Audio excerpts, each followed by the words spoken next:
Welcome back to the Sibling Group Chat. I'm Owen. And I'm Cassidy. And today we're back at it with the Odyssey review, episode 35, The Secret Room. The Case of the Secret Room. The Case of the Secret Room. This two-parter, these episodes were episodes 39 and 40 of Adventures in Odyssey. And they originally aired on August 13th and 20th, 1988. Again, part of album number 2, The Wildest Summer Ever. And in these episodes, the discovery of a secret room in Wits End leads Mr. Whitaker to a baffling case of robbery and murder. And our themes are greed and justice. Yeah. Also, on the club, it does give an intensity warning. It's labeled as intensity warning. Like, you don't hear anything, but I was going to say, it does not. No, there's no... Like, what club do you have? Yeah. No, it's down in the themes. It also has intensity warning. But this episode definitely should have a intensity warning from Chris or the producers or something. This is their first scary episode, so they probably weren't doing these yet. But boy, does it need one. Yeah, well, and because I was mentioning this right before, and I figured I would save the rest of my thought for when we actually started. So right before we hopped onto our recording, I said this seems like a Cars 2 episode. And what I really mean by that is, you see memes, it's like, Cars 1, racing. Cars 2, espionage, undercover spies. And then Cars 3, racing. That's what this episode felt like to me, is like, all of Odyssey is just like, nice stories in a small town, biblical lesson, Case of the Secret Room, murder. Yeah. Robbery. I agree. This is obviously the first episode of its kind at this time in Odyssey, so it's very startling. But do you think if this episode was later on, would it be as startling? No, and so this is the first time I'd ever listened to almost this entire episode. I think I'd heard the first couple minutes, maybe. So this will be very interesting. But having listened to hundreds of other Odyssey episodes and hearing like the Blackguard saga and the Novacom saga, along with other kind of spooky, scary episodes like The Mysterious Stranger comes to mind. Also, the one, I believe, sorry, that is a two-parter, but I believe they have different titles, No Way In and No Way Out. When Whit is in that room in the Washington's house with the mentally handicapped that one's a little guy, weird too. I find that one more scary than this one, probably because I'm not as familiar with it. See, I feel like that one is just a little less scary because all the characters are less like, I don't know. Yeah, and they don't treat it as a scary situation, even though it's a very odd situation. Because they don't know what's going on. But yeah. I guess with that one, it's so scary because until as it gets on, you realize what's happening. With the beginning, you have no idea what's going on. Like, where is Whit? What is going on? And why are we with the Washingtons? Mm-hmm. But yeah. So this is your first time listening to this. I don't think I've shared this story on our podcast, but I shared it on Your Fellow Odysseans when we were there. But when I listened to this episode for the first time, which was fairly young because it was the second album I got, because it's the second album, I was listening alone. And probably at the point that they found the skeleton, I don't remember what point, I ran, I got my mom, and I was like, Mom! And I think I made her, my memory is fuzzy, I think I made her come listen to it with me, but I also don't know if we made it all the way through. Yeah. And then I didn't listen to the entire album for years. But now I like the episode, so. Because of that is, I think, why I've never listened to it. Yeah. Because while I have listened to other parts of the album, I've never listened to those episodes, and I think it's because I knew that it scared you, and so I just never did. Yeah. But I don't remember how old I was when I listened to it again. I knew you liked it now, but I want to know why you never told me that it's, really intriguing. Like, I thoroughly enjoyed listening to it today. Well, I don't think that I realized until we started recording the podcast that you hadn't ever listened to the whole thing. I thought you knew the storyline. I legit was kind of on the edge of my seat, wondering what. I was trying to figure it out. It's like when you watch a Hallmark mystery, only it was way less predictable than a Hallmark mystery. Yeah. Side note. Because I thought I had it figured out, and I didn't. Really? Side note to the fans: Owen does like a good Hallmark mystery. When I'm watching with my sister, I don't watch Hallmark movies by myself. That's weird. That's good. That's good. But yeah, Hallmark mysteries are good because they are fairly predictable. But yeah, I'm honestly looking forward to this discussion because you hadn't heard it before to hear where your thoughts were going at each moment in time. So this is Yeah. gonna be good. No, say I thoroughly enjoyed it. I suppose we should Good. probably get into it as Yeah. we're 5 minutes in and haven't even started talking about the actual what's going on here. This episode does require a lot of discussion, I feel like, before you get into it. So. Yeah. So I mean, the episode starts as a fairly normal Odyssey episode would. It starts. Is in the basement working on a reverse microwave. I mean, Yeah. Chris starts it off so happy. She's like, "It's a beautiful day in Odyssey." As she's saying that, the music is already ominous. It's is like, it really? I hadn't noticed that at the beginning. I was like, what I was finding funny is, although because of the context a little more ominous, half of the transition music was essentially the one from what was the Heatwave? episode? Yeah, Heatwave, which I made it way less ominous because they used it there. It's like, yeah. I feel like the music, sometimes I was like, this is way scarier than it needs to be, and other times I was like, that's not very scary for this it's moment. like, pick it up, come on. Yeah. Yeah, but I just laughed off at the beginning because Chris is like, it's a beautiful day in Odyssey, and then the ominous music starts, and you're like, Chris, you're lying. Well, yeah, but I just want to say, like, the beginning, it's just funny. Like, Yeah. why is, like, I get Wit, he, like, explains that he thinks this reverse microwave would be useful, but, like, that's just such a Wit thing to come up with. Like, you know what we need? Reverse microwaves. Yeah, and I don't think this exact thing hasn't been invented yet, because you can't freeze something in seconds, but there are blast chillers that freeze things much faster I than mean, a regular I agree freezer. with Wit. It has theoretical, like, benefits. Does it, though? Is there anything Okay, not that like, you need I'm not frozen in saying, seconds? I'm not saying there's anything that it would be a necessity for, but you could have some fun with it. That's true. Yeah. It'd be interesting if Wit picked up that invention again. Like, you know how the pizza oven comes back a lot in the comics? I want to see this invention come back, whether in Yeah. the comics or in the show. I don't know. But anyway, as he's working on this, Tom and... Is it his niece or his grandniece? I heard grandniece. I'm making sure that's correct. I think it's grandniece. Okay, that's what I had down, but I put a question mark because I think it was only said once and I wasn't 100% sure. Yeah, and logistically that just makes more sense. Well, I mean, I guess. You don't really know how If old Wit these has people are. grandkids roughly the same Well, age yeah, as this true. kid, then it would make Yeah. sense that Tom has a great niece. Yeah. Her name is Jamie. And as she's asking Wit about the invention and he's talking about it, he drops a transistor, which is integral to the operation of this reverse microwave. And it falls under a cabinet. And Tom's since like, it's "Boy, what a integral to cabinet." this thing, they need it. So they Yeah. decide to lift. Tom and Wit lift it. Mm-hmm. And it's a rather large cabinet. Tom says it's floor to ceiling, that they don't make cabinets like this anymore. Yeah, and Wit says it's been there since he moved in, and it's because it's heavy, he's never moved it.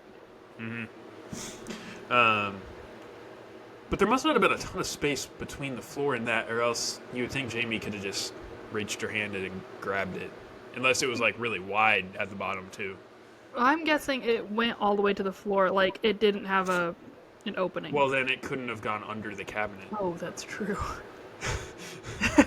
Like there had to be some space between the floor and that if the transistor got under there. That's true. It must just have a very small space. Regardless, they have to lift it up. Tom and Wit do lift it up, and they ask her if she can see the transistor. She says she does. It's right in front of the door. And she says it so matter-of-factly. Like, yeah, it's right in front of the door. Like, you What would door? think... yeah, it's like, obviously it makes sense for Wit to be like, what door? There's not supposed to be a door back there, at least not that I knew of. But also, why would it not be odd for Jamie to be like, yeah, it's right behind this door that's behind a cabinet. Why do you have it? Why is there a door behind a cabinet? I mean, other than the fact that Wit just said the cabinet's always been there, she's never been there before. She Well, that's doesn't true. know. He doesn't know there's a door behind it. But then That's I think true. it's really funny after this. Wit and Tom clearly struggled to lift the cabinet, but they don't then they seem to didn't have struggle any to move it problem a little moving further? it out of the way far enough to open the door. Yeah. I just want to say, though, and this is kind of unnecessary comment, but it just struck me as like this, is like when Wit says, what door, it really strikes me as like a cartoony moment where like the cabinet just hovered there as Tom and Wit both let go of it and like wondered about this It door moved over. Yeah. while it didn't, like, while it just stayed where they had been holding it, and then they picked it back up and kept moving it, but it never actually. I don't know. If you get my drift there. Yeah, they do seem to not struggle very much as soon as she says, "There's a door." Adrenaline. Yeah. So yeah, they move it out of the way and they find the door. It's either a door that does not have a lock or a door that was not locked. And so they open the door. But it's kind of stuck. Yeah, it is a little bit stuck, but they do get it open. They grab a flashlight. Yeah, and Whit and Tom go in first because, well, Jamie really wants to go in, but like, well, we don't know what's going to be in there. Not thinking there's going to be anything in there, so yeah, I think Jamie should have gone in first. It would have been way more exciting that way.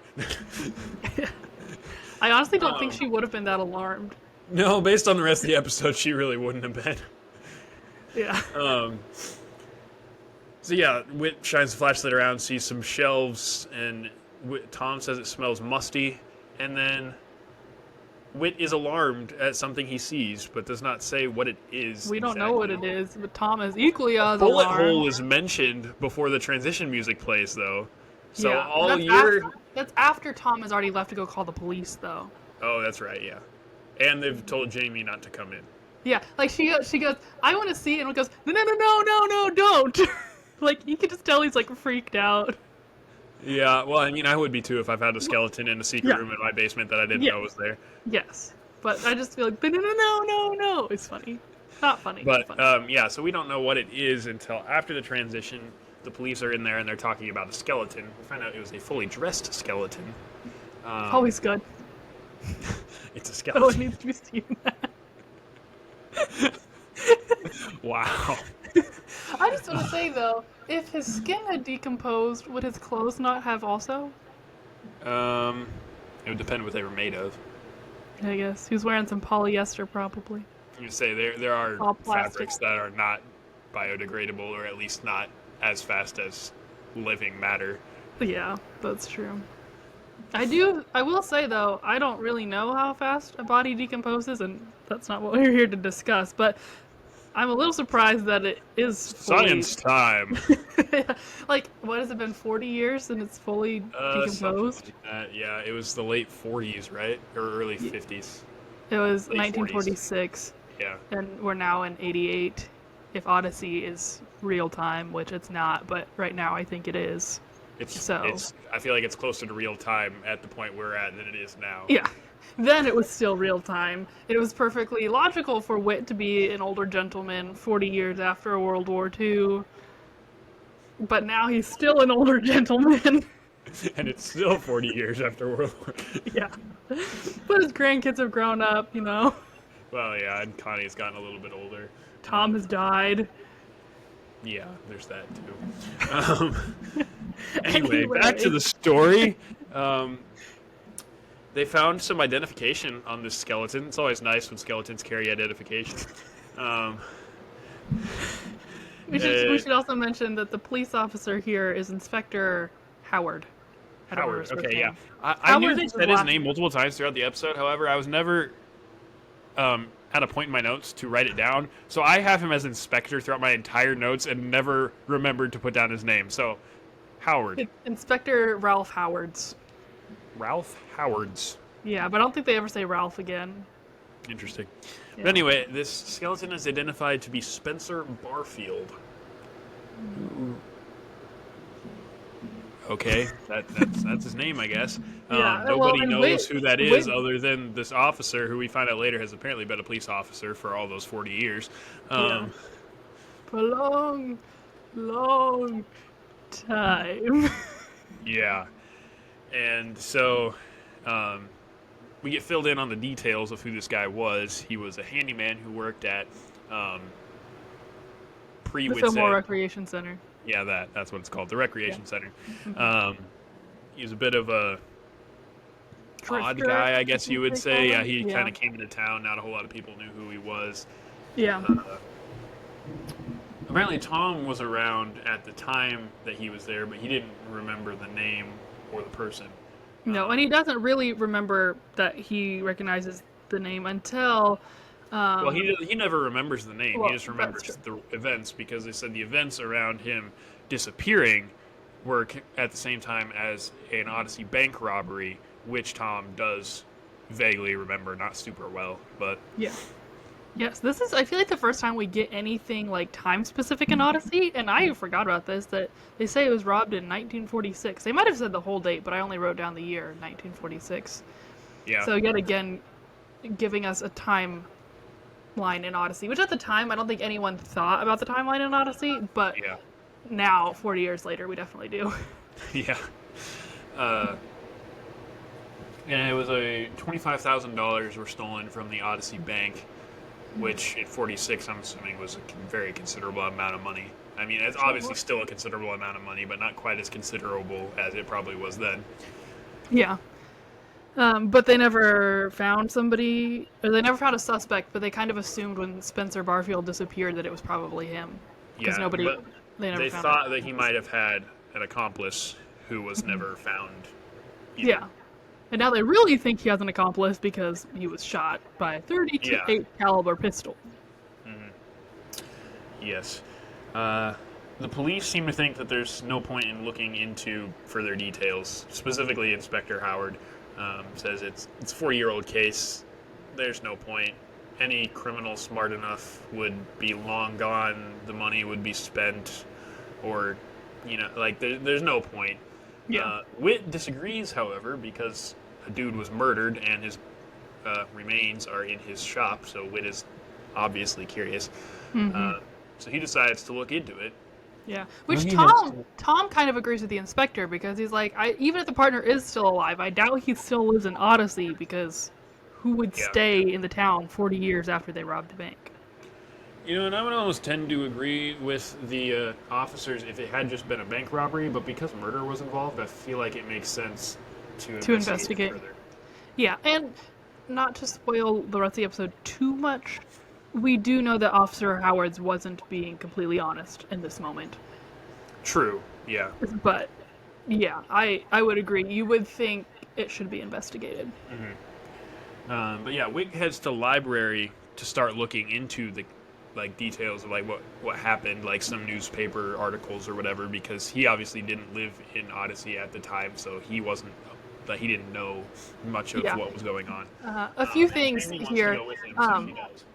A few things I want to say. First of all, as someone who listened as a kid, or even recently, not until listening at this time did I realize that this didn't happen at night. I always imagined them finding the body at night, and then everything else happens over, I don't know, a week?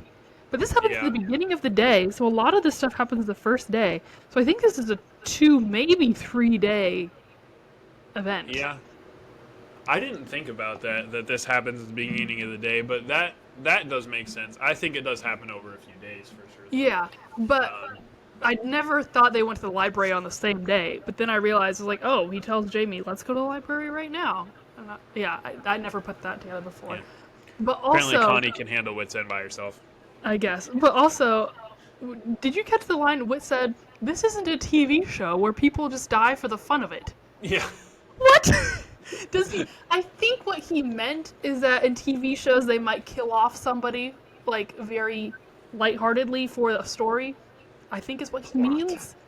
But he makes it sound like people are just I'm gonna die because that sounds fun. I hate to break it to you, Mr. Whitaker, but this body was actually found for the plot, so... Yeah. But Whit also doesn't watch TV right now.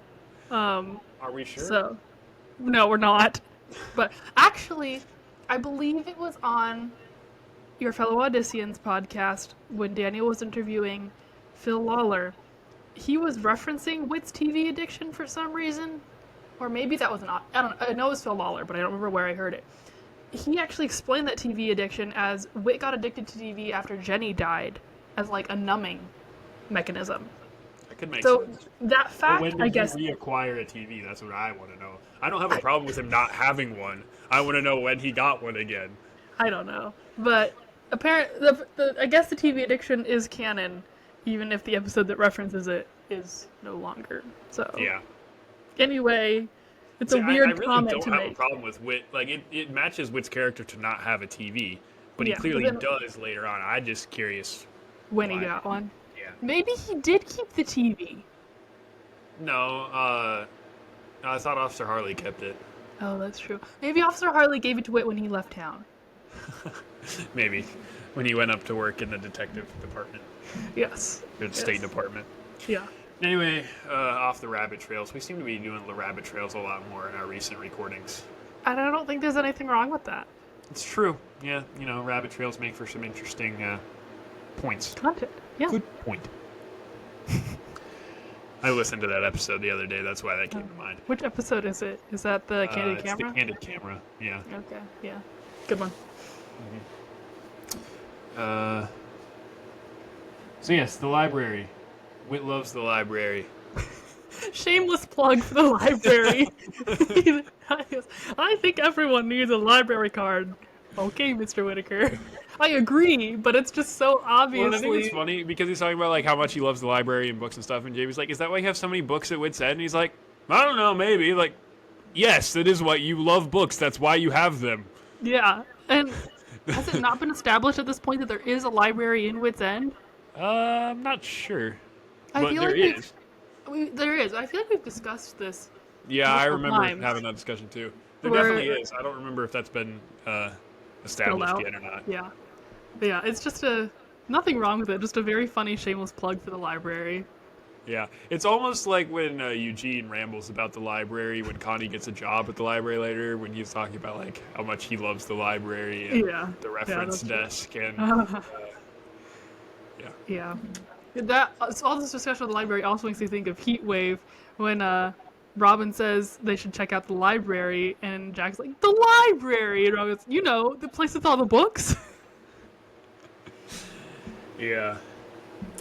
So while they're there, they're looking through old newspaper articles. In a microfiche. Articles. Yes. Mm-hmm.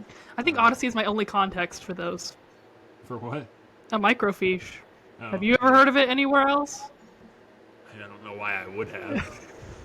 I don't think I have. I don't study old photography, so that'd be photography, right? That'd be photography? I don't really know because this is. I don't know even what you think consider this is, that. I know it's not like photography, but like it's like. I think it's film. Is it film? Yeah. Does that not fall into the category of photography? I don't know. But I'm sure all that stuff is digital nowadays. The microfiche probably doesn't exist anymore. It's basically like old copies or scans, only they couldn't scan things back then. Before they had copies or scans, yeah. Because Mr. Whitaker hasn't invented a photocopier yet, so. Right, yeah.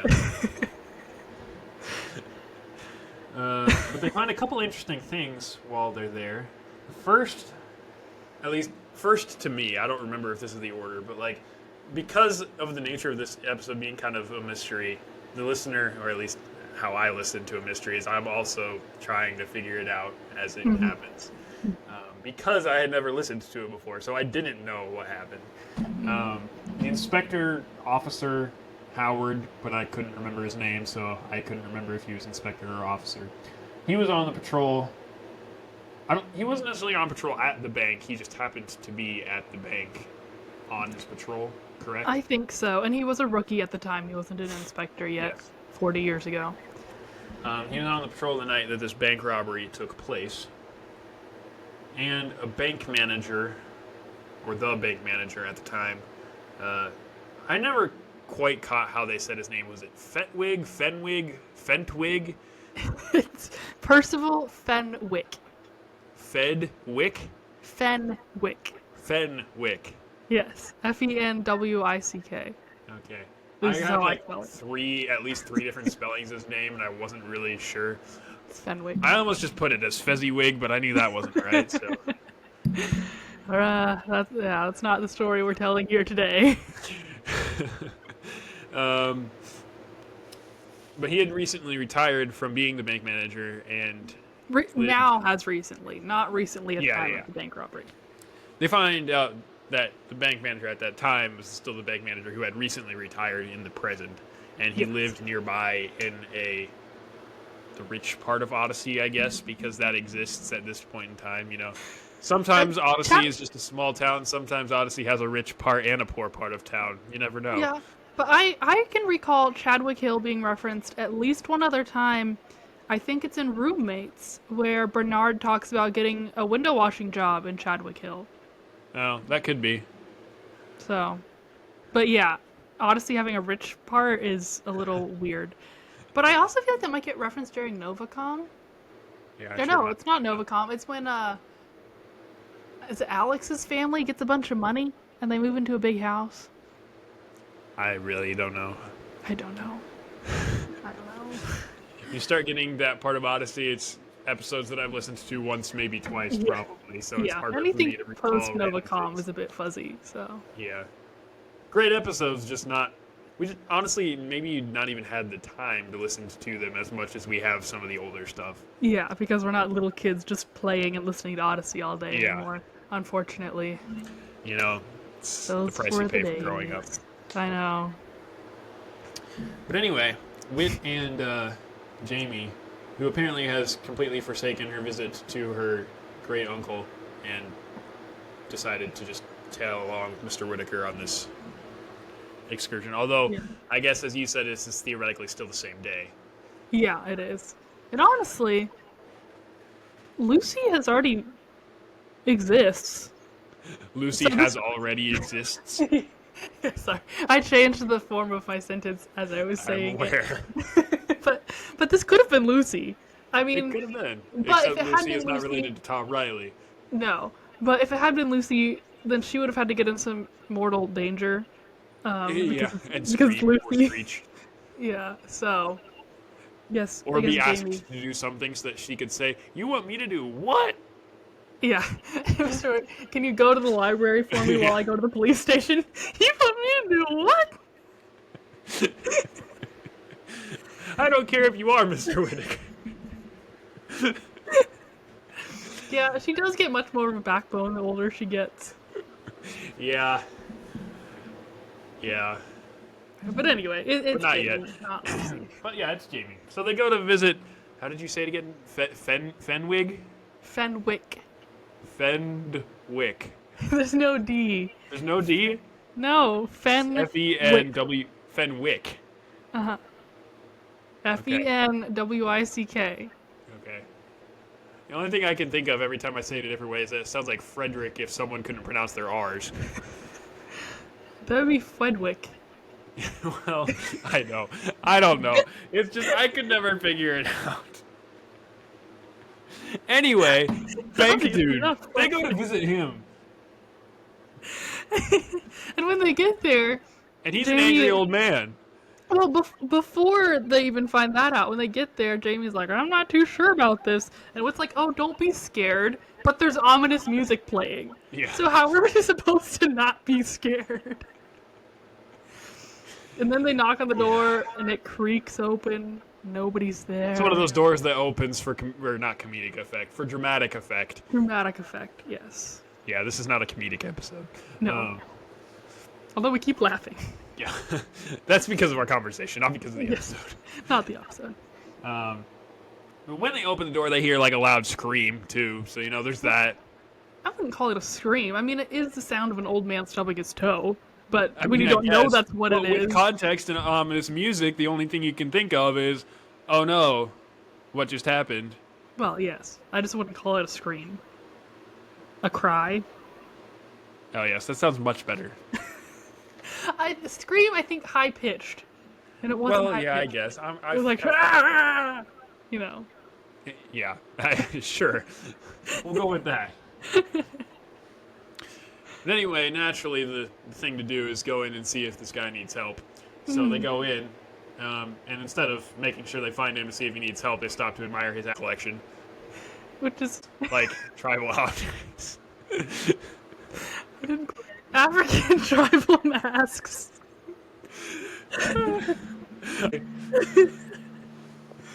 Which Jamie rightly thinks are a bit creepy, because if you don't Yeah. know what's going on, then they might be a little creepy. And then Mr. Fenwick does appear, obviously thinking they're here to rob his African tribal collection.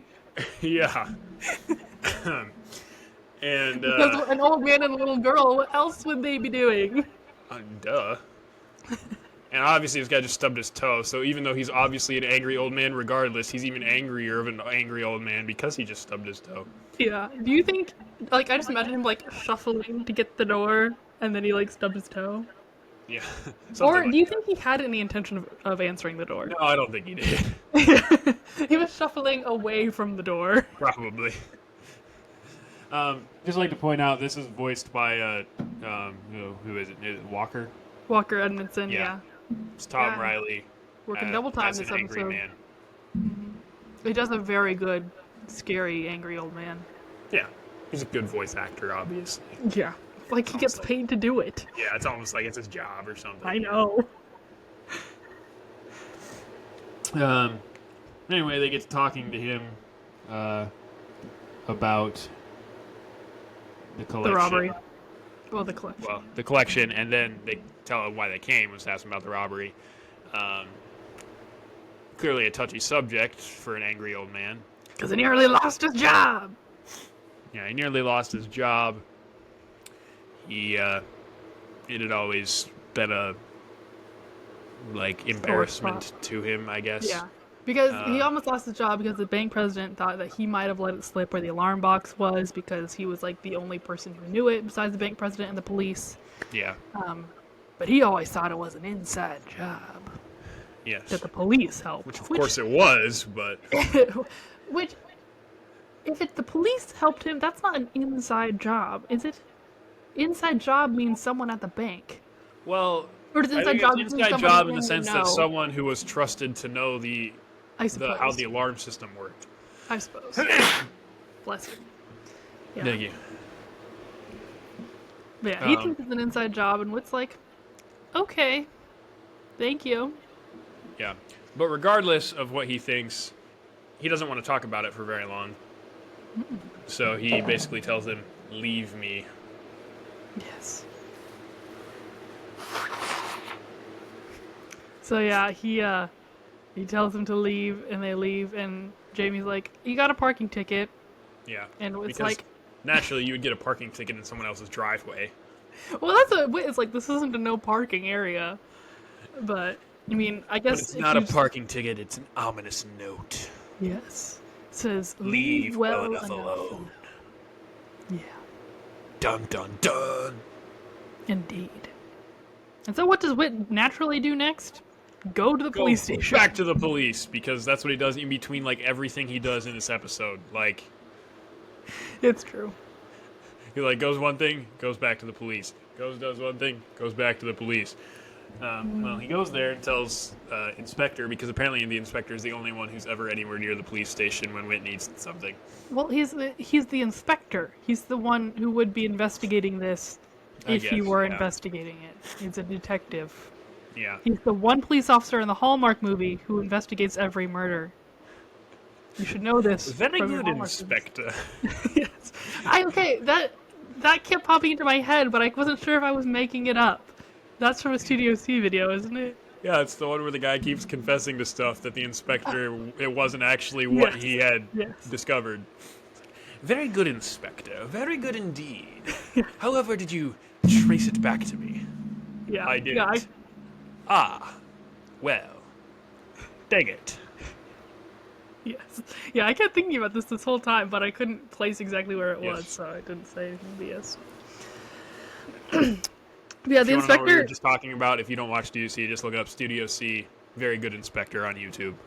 Is that what it's called? Have a nice laugh. I don't know if that's what it's called, but I'm pretty sure you would find it if that's what you Probably. search. I'd say it has Matt on the page, but if you don't know Studio C, you wouldn't know that it has Matt on the thumbnail, so... Anyway, back to the episode. Okay. Yeah, so the officer basically says that Fenwick Yes. has always said it was an inside job, and that he specifically thinks that it was the officer, or the inspector, who had helped the burglar. Yeah. And he says it was him because he was the one on patrol at the time, and he had been at the bank, and then he mysteriously blacked out, and then that's when the bank was robbed. I think it's at this point that he says he knows he didn't faint, and he wasn't hit. Yeah. I think he does say that at this point, yeah. He doesn't know... So he doesn't know how he passed out, because he knows he didn't faint, and he wasn't, like, physically hit. Yeah, and Whit even asks him, has anything like this ever happened to you again? And he's like, no. Yeah. So, Which is, I can see why, like, that's suspicious. Mm-hmm. So I can see why someone could suspect him. Mm-hmm. But he also mentions at this point that he's weeks away from retirement. I feel like that was an unnecessary detail, but okay. Well, to be honest, I think it was more of a detail to make him seem as sketchy as possible for plot twist purposes. Probably, yeah. Yes. Because, yeah, first of all, other than that, he also says essentially the same thing as Fenwick. There's like, it's been a blight on his career, and he's been embarrassed about it, and he wishes people would just not talk about it. Mm-hmm. And then he says... In fact, he says he wishes to people... Wit that he should leave well enough alone. Mm-hmm. Again, for sketchy plot twist purposes. Mm-hmm. And I'm sure Wit catches this right now, but he doesn't say anything. I don't know that he does, because the way he talks about it in the next scene makes it think like when he's recounting the information that he just now realizes. Me, as a listener the first time, I noticed it right away, and I'm like, See, I already knew what happens, so... Well, yeah, see, someone never told me that the rest of the episode after the first 2 minutes is actually like really intriguing and not just about a dead skeleton, so I never listened to it. A dead skeleton? Yeah, as opposed to those alive skeletons from like the Disney thing. Yeah. Well, you know see, I feel about? like I do. I think this podcast episode would not be near as fun if this wasn't your first time listening to it. So. Oh, I agree. It's just, I don't know. I felt like I missed out on something after I actually enjoyed the episode, and it wasn't like as bad as I thought it was because someone never told me. Would you have believed me though? Yeah, I feel like I would have at some point. Did you really think I liked this episode just because it was creepy? Well, yeah, you like all the creepy episodes. Like, I still don't like The Mysterious Stranger. I have listened to that one. I still don't like that one. That one's weird. This one was much better. Okay.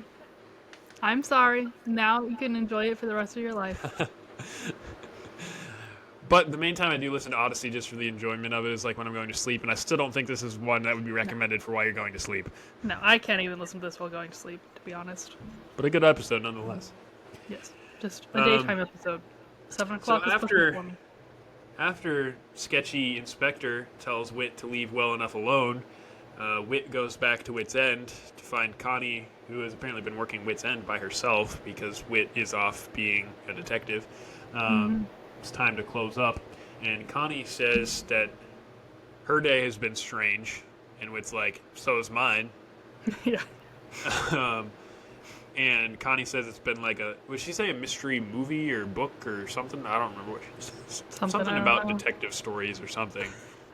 You read too many detective stories. I don't read them at all. Maybe you should. Worst written dialogue ever. No, it's so good. Because, I mean, it's true, though. Like, it sounds weird in the moment, but either Eugene is too caught up in the mystery world or he's not there at all.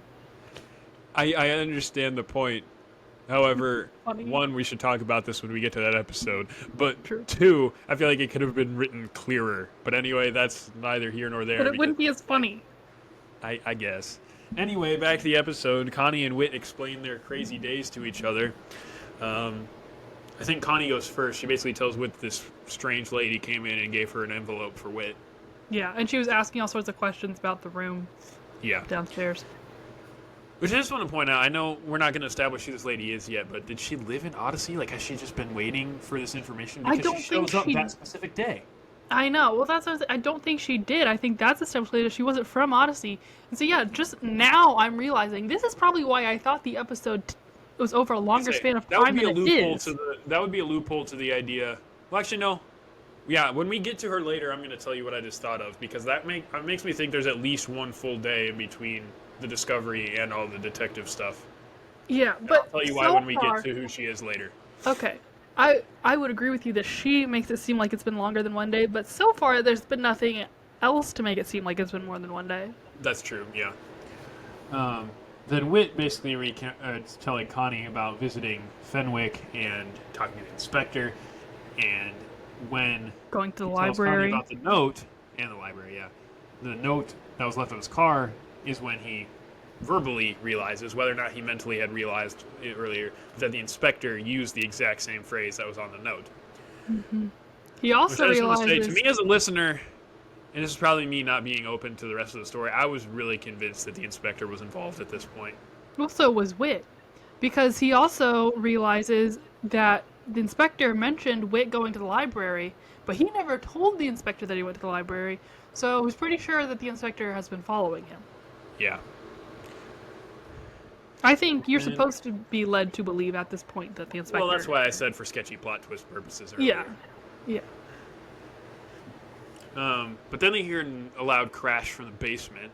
Mm-hmm. And this loud crash, the sound effect, I don't know why this stuck out to me, but it's the exact same sound effect as when Davy Holcomb runs into the planter in front of Wit's End. But because it's immediately followed by scary music, it seems much more intense. Davy! I really can't do anything right.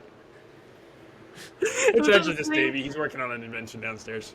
Yeah. It was that same scraping noise. That's I was like, funny. wait a minute. I can't believe you noticed that. That's hilarious. Yeah, I don't know why I noticed. I never have before, but I was like, Yeah. Because it's not a glass-breaking sound. Huh? It's not a glass-breaking sound, really. No, but it's a something-breaking sound. Yeah. Well, and clearly something is broken, because when Whit goes down there, he says there's like a window or something that had been broken. Yeah, I think he says the window on the door is broken, and I don't know what he means by that. Yeah, I'm not sure either.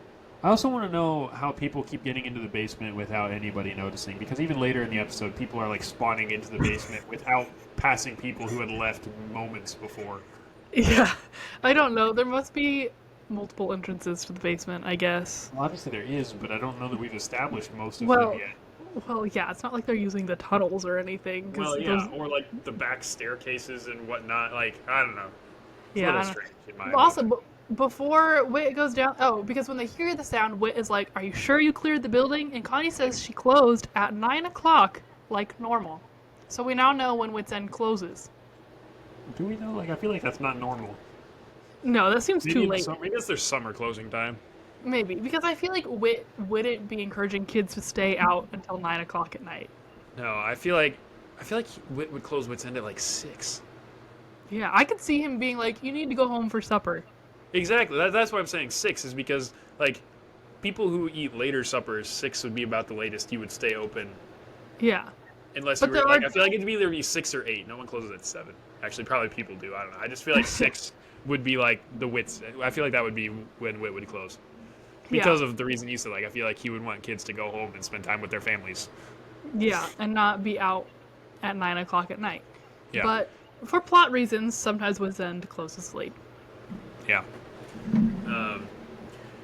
So yeah, Whit goes to check it out naturally. And I think Connie calls the police, right? I believe so, yeah. He tells her to call the police when he goes downstairs. And so he goes down there. When he gets down there, the lights go out. Dun, dun, dun. Scary. Mm-hmm. And then voice goes, Whittaker. Scary. Dun, dun, dun. Scary. Arguably scarier than the skeleton at the beginning. Yeah, no kidding. But do I have a sticker of it on my computer? Yes, I do. Yeah. And then... Does Whit get pushed and then the second phrase, or does the second phrase get said and then he gets pushed? I mean, it sounded like a push to me. I wasn't really sure exactly what was happening. Whit says later he got pushed. I believe he's pushing him as he's saying, "Get out of my way." Yeah, stay out of my way is the rest of it. Yeah. I just want to point out, because that's the end of part 1, by the way. We needed a dun Connie dun comes scary. downstairs, finds Whit unconscious, and that's the first end of it. Yeah. Is he unconscious? That's the impression I get because he doesn't answer her. Well, I thought that was just for, like, dun dun dun scary effect. He says he hit his head. Oh, that's true. Yeah. But anyway, yeah, that's the end of part 1. I just like to say, I don't think we ever really get solved who this person was. Well, there's at least 3 people it could have been. Well, at least to 2 me, people. I don't know if I want to spoil this so far because we're kind of keeping this a secret as we're going. No, we'll just talk about it at the end of the episode when we get there. Because to me, it sounds very much like one specific person. So I'll tell you who I think it is at the end. Well, to me it does too, but I kind of feel like the way you're talking that it's the other person and not the one you're thinking. But I don't know. We'll talk about it at the end of the episode. Yeah. But yeah, that's the end of part 1, and we hope you're all strapped in and ready for more because we're at about our regular episode length and we have a full another episode worth of content to cover. If you need to pause this and take a bathroom break, do something else you need to do that and come back. We'll be here when you get back. We're not going anywhere. Nope. We are ready for more. Part 2. So yeah, went to the inspector, or the inspector came to Whit, one of the two. And told him about I think the break-in. inspector comes. Okay. Because Connie had already called the police. Yeah, and told him about the break-in. So this is still theoretically the same day. Yes. If it has all been the same day. And I just want to point, it was at this point that finally I was like, why does Whit keep telling the inspector, like, everything that happens? Like, I understand that it's for sketchy plot twist purposes that we're led to not trust the inspector. Like, is it just because Whit wouldn't want the inspector to know that he thinks that he might have been involved, so he just tells him everything? Like why does Whit keep telling him everything that happens? Well, at the end of this scene, we get Whit telling the inspector, I really think you, as the police, you should be the one investigating this. But if you're not going to, I will. Yeah. So I think he keeps telling them all of this because up till this point, he really does believe it's the police's place to be investigating this. He's going to do it if they're not. But since they should be the ones doing it, he's going to share all his info with them. Would it really be the inspector's call, though? Like, couldn't somebody, like, he's obviously not in charge of the entire police department. Like, obviously, the Odyssey department has more than one person. Yeah, but I think he's the one who would be investigating things like this. I guess. Like, you know... I feel like he's not the highest up person. Like, someone could outrank him and tell him, no, investigate it. But again, going back to Hallmark mysteries, because this is about one of my number one sources for mystery content, you have the police department will have like a specific one detective, or like at least a homicide detective. Yeah, I guess. So I think that's this guy. He's the one detective since they lost Officer Harley. He's been running the department all by himself ever since. I don't know how he's managed without Dave there, but he's doing his best. Must have been difficult. Yeah. But yeah. The inspector says they'll keep looking for the intruder, but because he didn't take anything, there's not a whole lot of point. Oh, yeah. Which, valid. But the rest of it, I still feel like they should have been investigating a little bit more. Like, yeah. And like, Whit draws the conclusion. At this point is when Whit says this needs to be investigated. The inspector is still adamantly against Whit, both Whit investigating and an investigation in general. Yeah, but Whit points out that since nothing was taken, then obviously this break-in has to have something to do with the secret room. Exactly.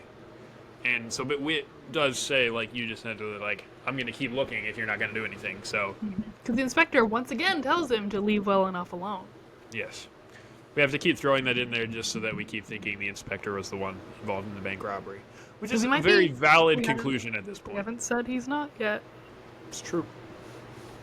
It's very implied by the way we've been talking, but... We're trying our best to not spoil it, even though if you're listening to this, you probably know what happens, so... Unlike me, you've probably listened to this before. Yeah, but if you haven't... So anyway, I think at this point that we can definitively say it's the next day now. For sure, yeah. Because the next thing we have is Whit and Jamie meeting at the park. Yeah, it's the next day now. For sure. And Whit had basically given Jamie the task of going to the library and looking... Oh, we never even talked about what happened at the end. Connie's envelope, what was in it. We never established that. Oh, yeah. What was in it was a newspaper headline that just said, crash after car chase or something like that. Something like that, yeah. It was like the title of a newspaper article, and I believe it had the date as well, and that's how Jamie found it. So Jamie's task had been to go look up the article, and she finds that the article was about a car chase where an Alfred Myers ended up dying because he crashed at the end of this chase. This happened days after the bank robbery. Was it? No, I think it was a couple days after. That's what I said, days after. Oh, I thought you said a day. No, days. He was found to have possession of a .38 caliber gun. The chase had started because he fled after he was stopped for running a stop sign, or attempted to be stopped, and the officer who had made the stop was current Rookie inspector, Howard. former officer Howard's. Mm-hmm. Howard's is involved yet again, and we have the murder weapon theoretically found. What appears like it could be because it's the same gun. Yeah. Well, but even when it was found at that time, nobody would have known because this guy who had been murdered was behind a cabinet in the basement. They didn't know there was a murder. Yeah, they didn't know because the guy disappeared and they had no idea where he was. Yeah. So it seemed like at the time it was a completely unrelated incident. Then, as they're talking about it, ominous footsteps come up behind them. And it's the woman.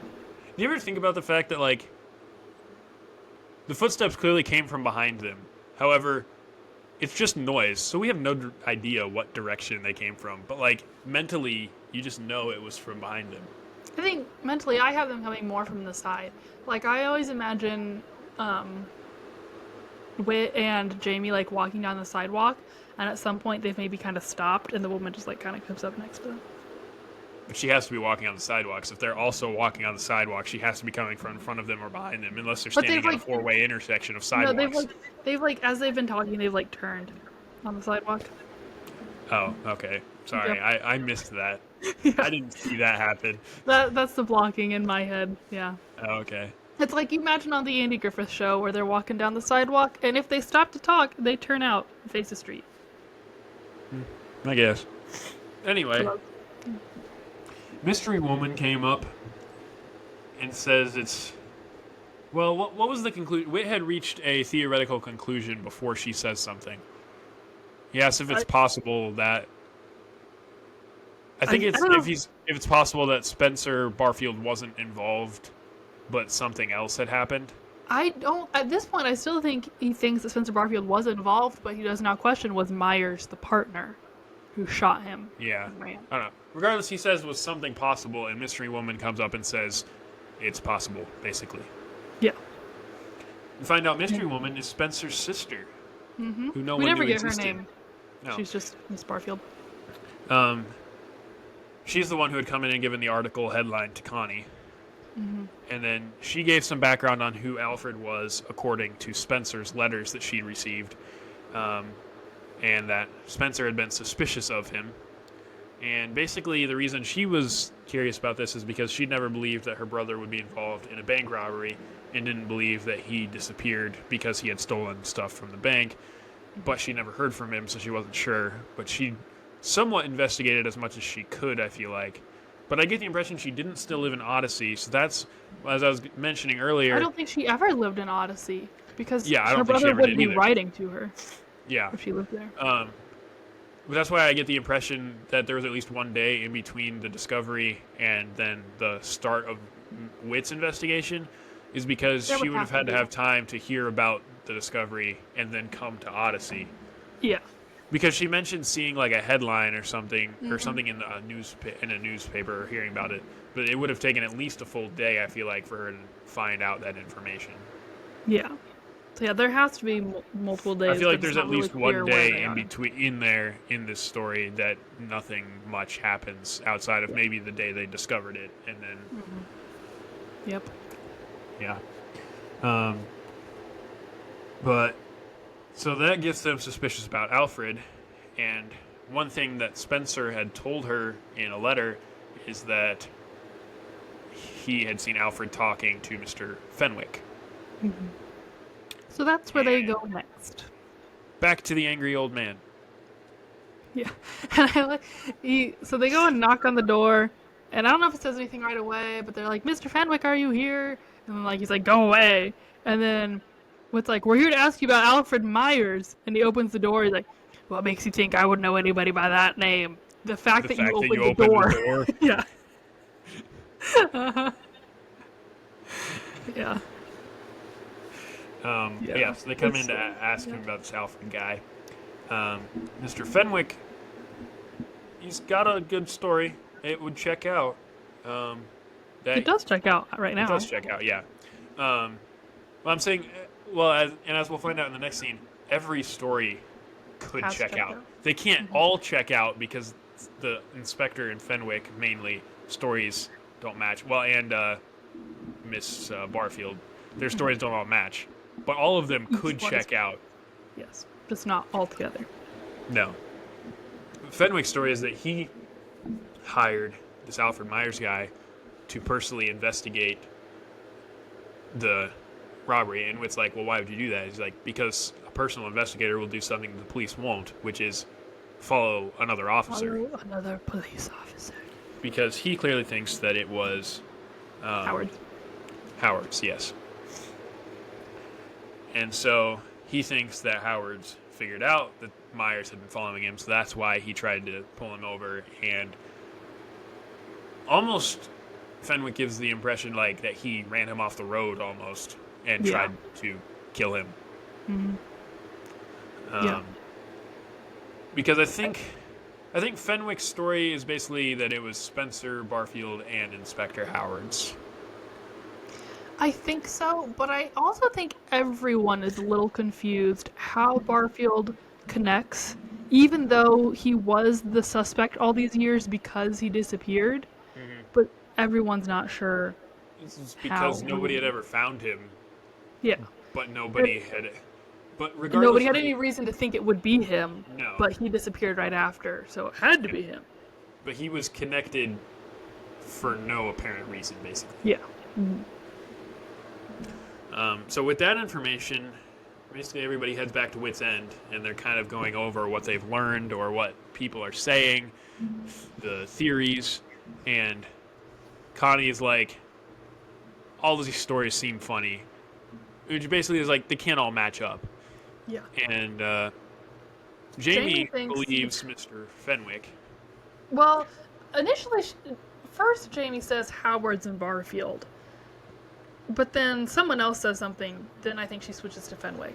But I think she thought it was Howard. No, she believes Fenwick. She believed his story. Yeah, she believes Fenwick's story, that it was Howard's and Barfield. And I'd say overall, mainly because of the note, that Whit is inclined to believe Fenwick too, although he is much better at staying neutral because there's no factual proof of like any story. Mm-hmm. But he's inclined to think that Inspector Howard's was involved because of the note and that he's not willing to investigate the case further. Yeah. Mm-hmm. Then Tom brings up a very good point. Well, I think before Tom brings up the very good point, Whit sneaks in the Bible lesson for the episode.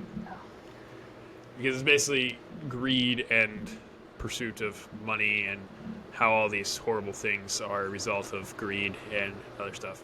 But anyway, back to the mystery story, because that's the main storyline. Like, that's literally what it felt like in the writing. Like, there's like, obviously we have to have a lesson in here, but then back to the mystery. Yeah, I feel like at the end the tie-in feels a bit more natural, but to bring it up here does feel a bit overdone. But yeah, Tom wonders about the money. Like, he keeps asking about, like, in between like everything Mr. Whitaker says, it's always like, but the money. Yeah. But the money. Finally, but where's this money? Have you thought about the money? Can I ask you about the money? Yeah.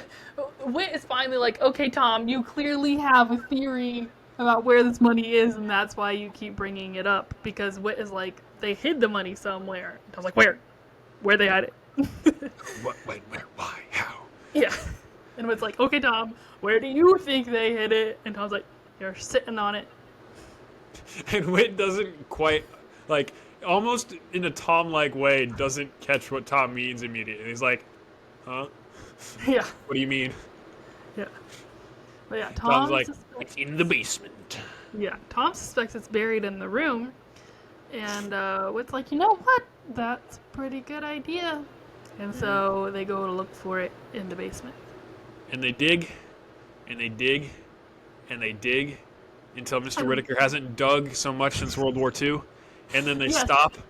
Wait, before... With a very thin layer of dirt between them and what they're looking for so that people can leave before the story continues.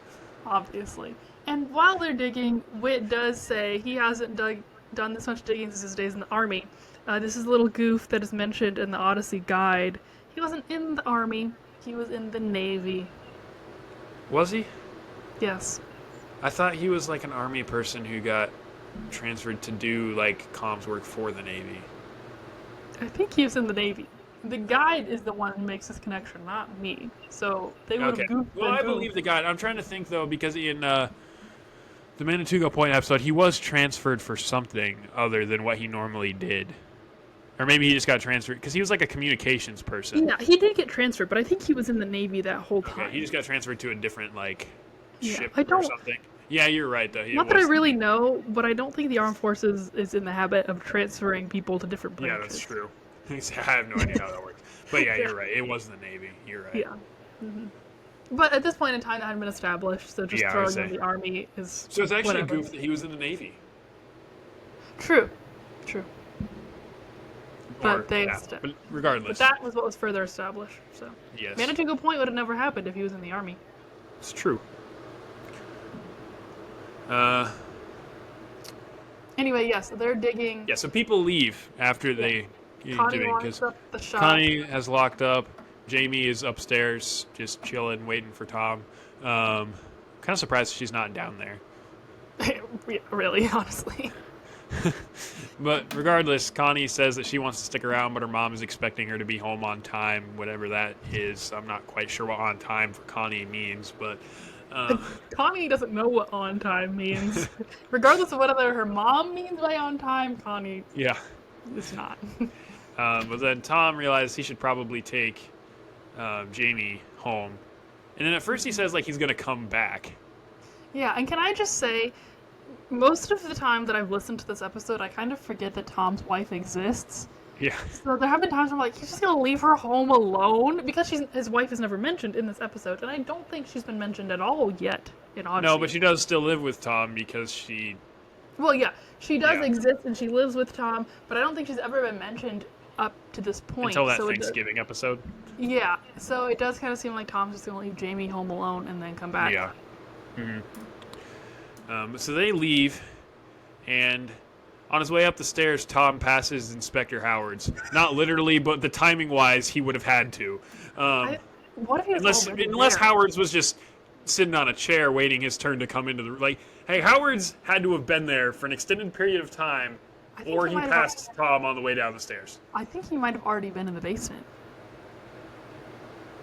This is one... But, okay, so this question makes you wonder...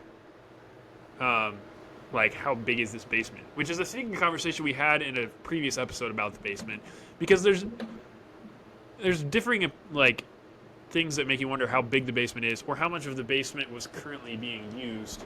Mm-hmm. You would think all the lights that could possibly be on were on. You would think. Which is why I still think it's odd that Inspector Howard is able to come in so quickly. Because I feel like it would have been hard for him to hide.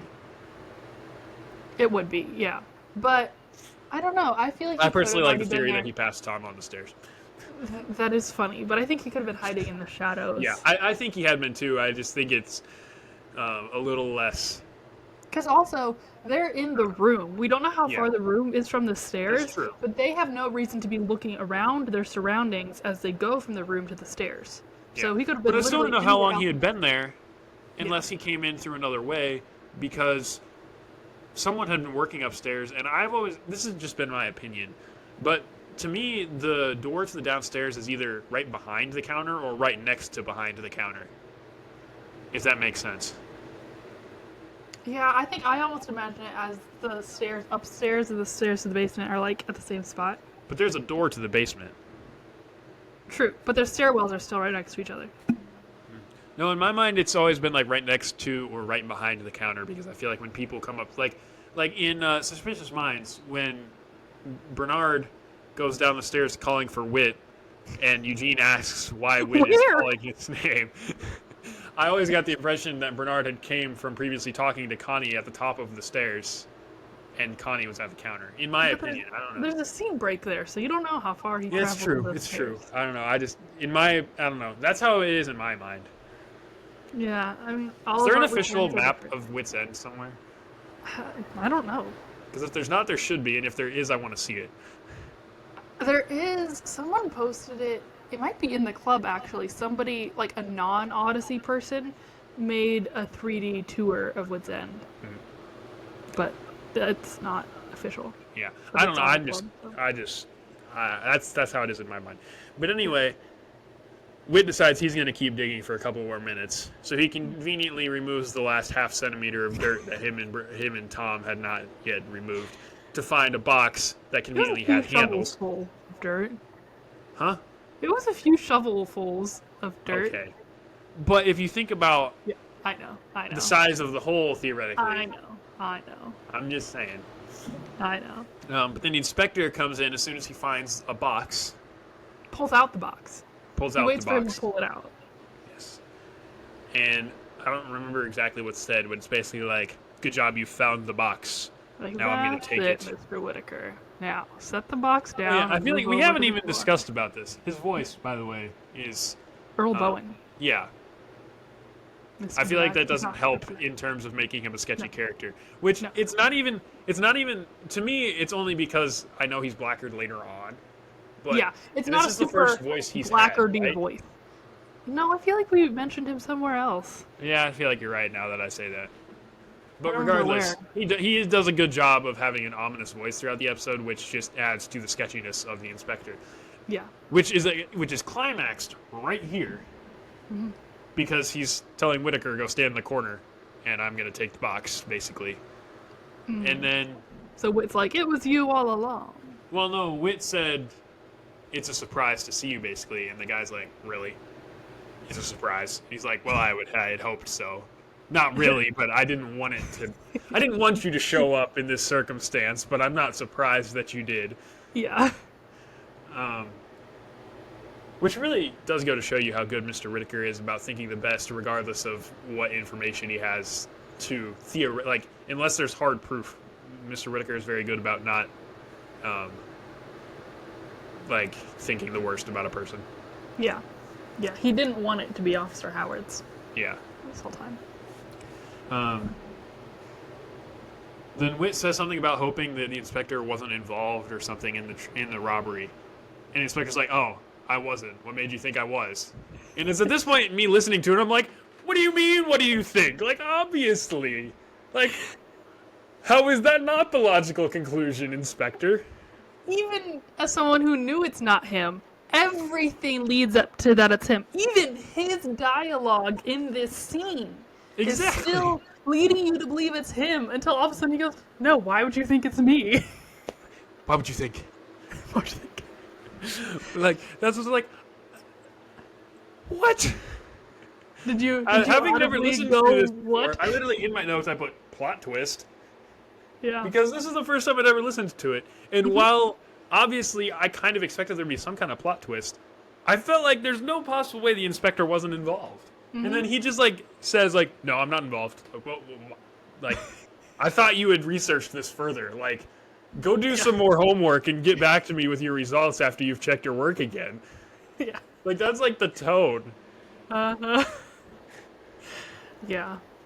So, really, even though he's being really weirdly ominous, he wasn't involved. Everything he said has been true, but he was investigating all along, and Whit is like, "So why did you leave the money here?" He didn't want the true criminals to get alerted to the fact that he was investigating, and he was leaving the money there as bait. Yes. Because he didn't know the money was there, but he also was suspecting that the money was there. Well, that's what made me think that at the end of episode 1, it was the officer breaking in. But I can see now why that wouldn't necessarily make sense. Yeah. But I thought the voice sounded more like him than... No, I think... Or is that what you thought?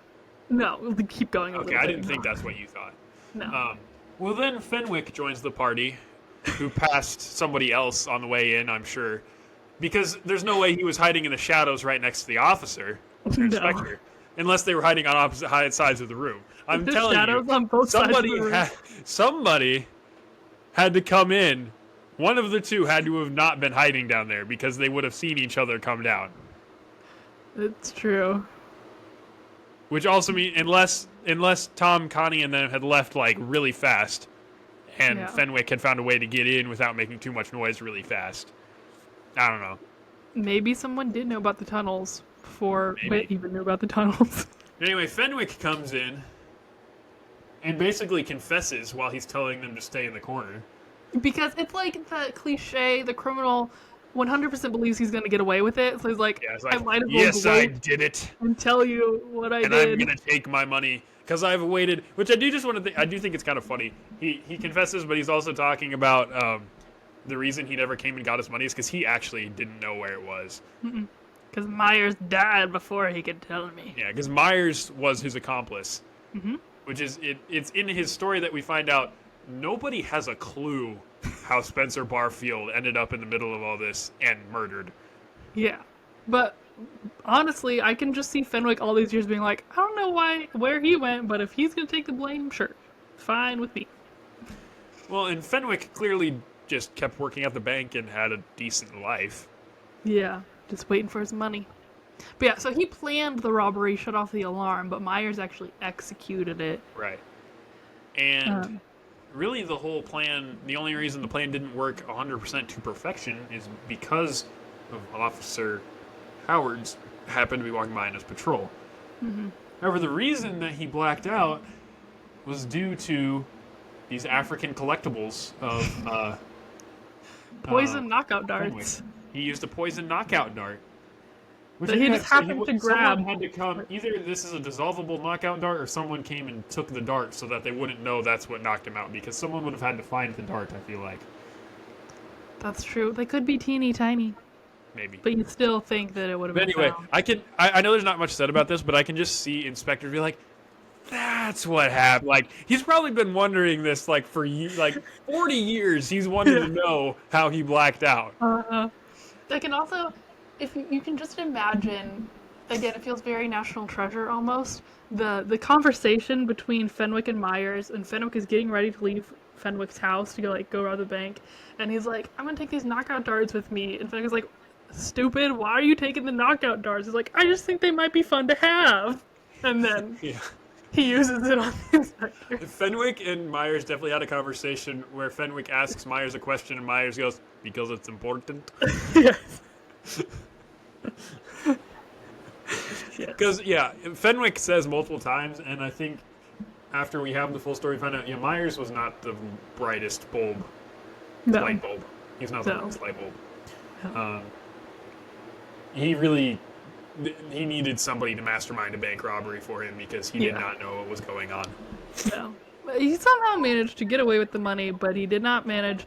What I want to know, why wasn't he taking the money to Fenwick right away? Were they going to wait and let things cool off before they started making the money? A police officer, or if they weren't supposed to rendezvous immediately because they thought maybe someone had seen Myers? Yeah, I don't know, but for whatever reason... He had gone to hide it at the Fillmore Recreation Center. I feel like there would have been less busy places and not many. But like, if they still had a janitor, I'm guessing that means people were still using it. Yeah. But I think 40 years ago it was still probably well in use. He went to go hide it in the basement there, ran into Spencer Barfield, and shot him because he obviously was caught. Yeah. Still buried the money there. And then he was on his way to rendezvous a couple days later with Fenwick when he ran a stop sign. And that's when Officer Howards tried to pull him over.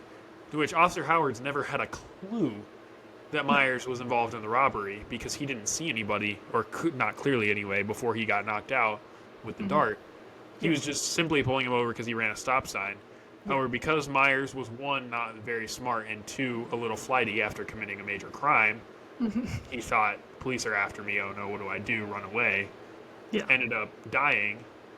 The only thing that was found was the gun.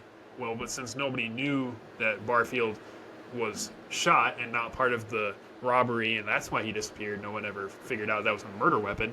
So really, the case just ends there. And Fenwick obviously isn't going to come forward and do anything, so he just stays back. Doesn't know where the money is because Myers never got to rendezvous with him. But so that's basically what led us through to the 40 years later when they finally found Barfield, and that's when everybody's like, we need to investigate. Yeah. Before we keep going, I'm sorry, I need to go get my computer charging cord because my computer's about to die. So I'm just going to mute myself and then I'll be back.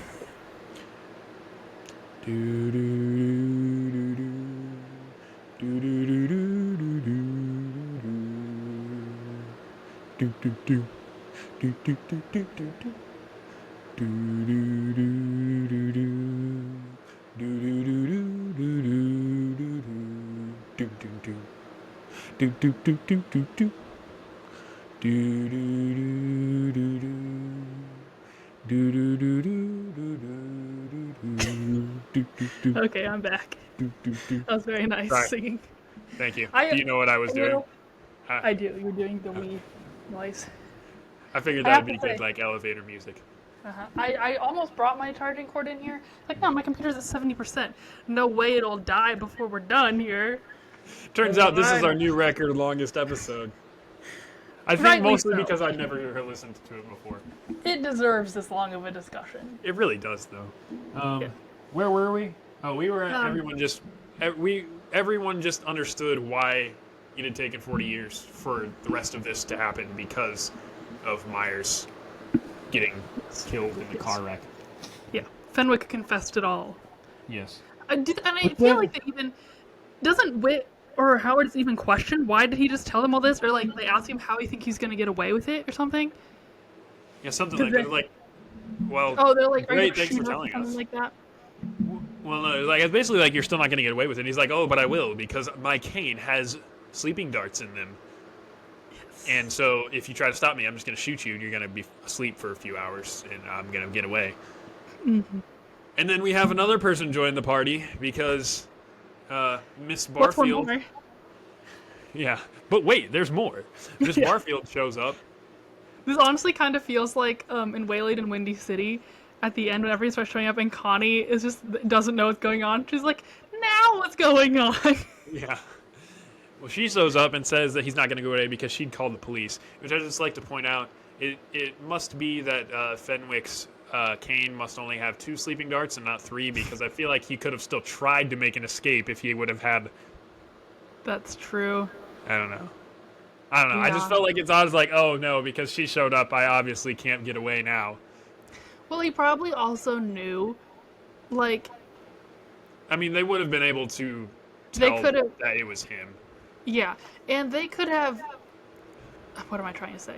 The inspector and Whit probably could have got him down. True. You know, like if he didn't have the upper hand anymore, he didn't have the sense of Anyway, he surprise. basically gives up.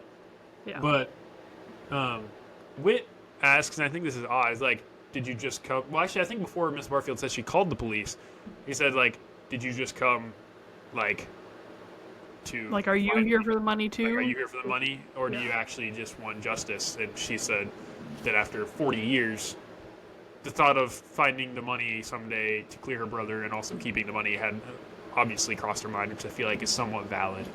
Mhm. But no, she still uses her head, and she had already called the police. She borrowed Inspector Howard's car. Yeah. Did he not His lock door his open? police car? Yeah. This is Odyssey. Or his window was still open or something. Like, I don't know. I get it's a small town, but that's a little unbelievable. Yeah. Um, Also, did Fenwick have a getaway car waiting somewhere? probably had like a African jetpack or something. That just is a nice car. Probably. Yeah, so the police come, whatever, and that's mostly the end of the story. We have Yeah. like. Oh, I probably do the think it's next funny. day. Fenwick go said, ahead. "Blast you! Blast all of you for your meddling!" Yeah. Then, like, I think it's about the next day, the inspector comes in and he apologizes to Whit for not trusting him. And then I think Tom says something about they can finally be glad that this all got solved. And Whit's like, it's hard to be No. glad to know that there's a room downstairs that's just a reminder of how greed can affect so many people.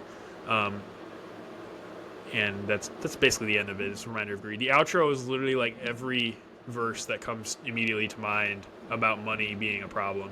Like, Yeah. she talks about the love of money is the root of evil. You can never be satisfied, and you can't serve two masters. Yeah. Yeah, Yeah. that about does it for the episode. I feel like there's still more to discuss, just like because it's the first kind of its kind, I guess. it does seem very out of place. Yeah. Yeah, and an episode like this done, I don't know, 20 years later or less would have had an intensity warning. Yeah. And maybe this episode is why there are now intensity warnings. That could be. I could see people writing them and saying, Yeah. this is a little too scary for my kids who usually listen to this by themselves or something, or people being like, I've come to trust Odyssey to be something I don't have to worry about, and then my kids just got scared that there's going to be a skeleton in their closet. Yeah. Yeah. But yeah, once you get through the scariness, it's a quite good episode. Very intriguing, fun storyline. I really enjoyed it. I'm glad I've actually listened to this now. Yeah. But like you said, this is a totally different episode up to this point in Odyssey, because we really haven't had many stories that are more of a story than a lesson. Mm-hmm. And I think... this is one of those episodes where it's story, and you can learn something from the story, but it's more about the story than the lesson. We've had a lot of episodes so far where it's the story is specifically for the lesson. Mm-hmm. This one is really just here for enjoyment. Yeah. Like, it's a good story to listen to. This episode almost feels less strange even after the next episode. Because our next episode is The Last Great Adventure of the Summer, right? Yes. Well, no. Our next episode is Return to the Bible Room. Okay. And is that's how it is on the CDs, though, right? No, I think Return to the Bible Room is after this one. You just never would have listened to it because you didn't listen to this. Okay, maybe. But, okay, so then a couple episodes now from when we get to The Last Great Adventure of the Summer. That's almost the closest thing we're going to get coming up. And after that one, they toned it down. That kind of episode. You say that one probably feels less strange because of this one. Yes, for sure. Yeah. I don't think we really have anything else scary until Blackguard enters the scene. Yeah. There's nothing in 3 or 4 that I can think of. But again, this is one of those things where it's a really good episode, actually. And it's really enjoyable. And kind of how with A Change of Heart, where they were trying something new. Only this time their first one was really good. But it's also something that's like, you're glad that they kept trying new things so that they weren't one-dimensional. Yeah. Yeah. Definitely was new at it for the time. And yeah, I would say most people would probably agree that these type of episodes are some of the best. Older listeners. I'd say there's a fair number. I don't know if I'd say most. Maybe there is most. I'm probably in the minority. Maybe I'm in the minority. There's, I don't know, maybe half and half for episodes that I would put in a kind of this type of category. I enjoy some of them. I'm like, no, I don't really, not my thing. Some of them are. The Mysterious Stranger is the one that comes to mind. Is I definitely don't really like that episode. It's just a little too strange and weird for me. Yeah. I would also put Perfect Witness in this category. But that's one that I really do enjoy, that episode. Yeah. And I think with that one, once the intrigue starts, the danger is past. That's true. Because Jenny has been recovered. But there's still the intrigue. But then a lot of Jason's spy episodes. Well, see, I like Jason's spy episodes. Yeah, Wit's war stories. And some of it is just timing. I feel like I'm not positive. I think we listened to part of The Mysterious Stranger in the dark on a vacation. We definitely listened to The Cross of Cortez in the dark. I do remember that. That could be. That's what I actually really like, The Cross of Cortez now, but for a long time I really didn't like that one. So I think some of it has been context of when we first listened to the episode. For sure. I mean, that's what the problem was with this one. I listened to it too young, alone. This one, not only was that your context, my context is when you listened to it. Not even when I listened to it, it's when you listened to it. Yeah. Yeah, I think I would agree a lot of these. Yeah, it's the context of when we listened to it, and if it was a road trip and it was in the dark, then yeah. I don't remember that with Mysterious Stranger specifically, maybe but I believe it. I believe but I don't remember it could be. I don't know. I just that one for sure is the one that sticks out for me, is how that genre of Odyssey episodes is a little more 50-50 for me than it is for you. Yeah. Another one that kind of is in this category, but it's a little funnier overall, is The Curse. Because the first time you listen to it, you don't know what's going on, and then after that, it's a really funny episode. It is a really funny episode, but it is also a little strange. And it's almost strange for the same reasons as the characters who are believing the curse, because you're like, that's not how things work, but also this is really weird that this is happening in an Odyssey story. Yeah. Whereas this one, it's more of like just kind of scary mystery type, and it's just different. It's not necessarily that you're thinking the same things as the Odyssey characters. Correct. Yeah. Another intrigue mystery one I think is like Hold Up, which now that I'm thinking about it, aren't Hold Up, The Curse, and The Cross of Cortez all in the same album? Yeah, I think they are. I think that's why I like that album. I do like that Hold album. Hold Up and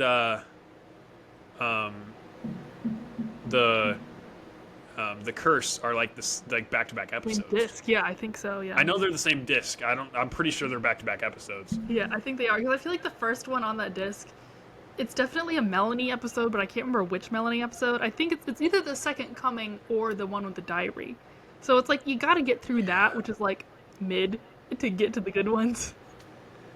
Yeah. I could be totally off, but I think it's something like that. So anyway, this is definitely the first one of that kind of mystery, little bit scary genre of episodes that are interspersed throughout Odyssey, and there's a lot of good work in there. Yeah. It's a nice change up from your day in the life type episodes, which up to this point we really only have day in the life. We don't have any major story arcs going on yet, so. No. Yeah. So yeah, I guess that about does it. I think an hour and a half is probably a good stopping spot. I think so, yeah. Hopefully, if you've watched and or listened to this entire episode, we thank you immensely. We hope you enjoyed our conversation. We thank you for watching and listening. Next week, we've got Return to the Bible Room. Return to the Bible Room, which should be a fun episode. And as always, follow us on Facebook and Instagram. Subscribe wherever it is you get our podcast, and we'll see you next week. Bye.